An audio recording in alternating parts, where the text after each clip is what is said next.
que les nanoparticules sont de la pollution. Effectivement, des nanoparticules, il en sort des pots d'échappement. Mais les nanoparticules, dont certaines remontent à l'Antiquité, sont aussi à l'origine de la recherche sur les nanomatériaux et sur les nanotechnologies.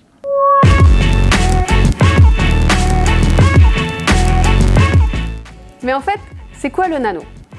Pour expliquer le nano, on va partir d'un élément plus gros, le cheveu, qui fait 100 000 nanomètres. On va descendre vers des échelles plus petites, vers le nano, et avant d'arriver au nano, on va croiser les bactéries. Ensuite, les espèces plus petites sont les virus, qui pour les plus petits sont à environ 20 nanomètres. Et enfin, encore plus petit, on trouve l'ADN, qui fait environ 2 nanomètres de diamètre.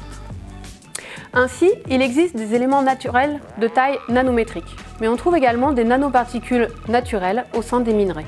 Depuis une centaine d'années, on les utilise consciemment. On les retrouve du coup dans les peintures, dans les plastiques, dans les produits pharmaceutiques, dans les crèmes solaires et même dans l'alimentation. Avec l'essor des nanomatériaux, les chercheurs ont développé des outils de caractérisation de plus en plus performants, comme par exemple le microscope à force atomique ou le microscope à effet tunnel.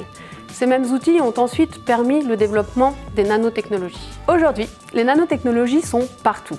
Les smartphones et les ordinateurs, plus généralement dans la plupart des équipements de haute technologie, dans les équipements sportifs, dans les batteries. Mais on les retrouve également en médecine, avec les biocapteurs ou encore les thérapies ciblées, là où des nanoparticules apportent directement le médicament au cœur des cellules malades. Et comme toute science et technologie, il est possible d'en faire un bon ou un mauvais usage. Donc finalement, les nanoparticules, ça n'est pas que de la pollution.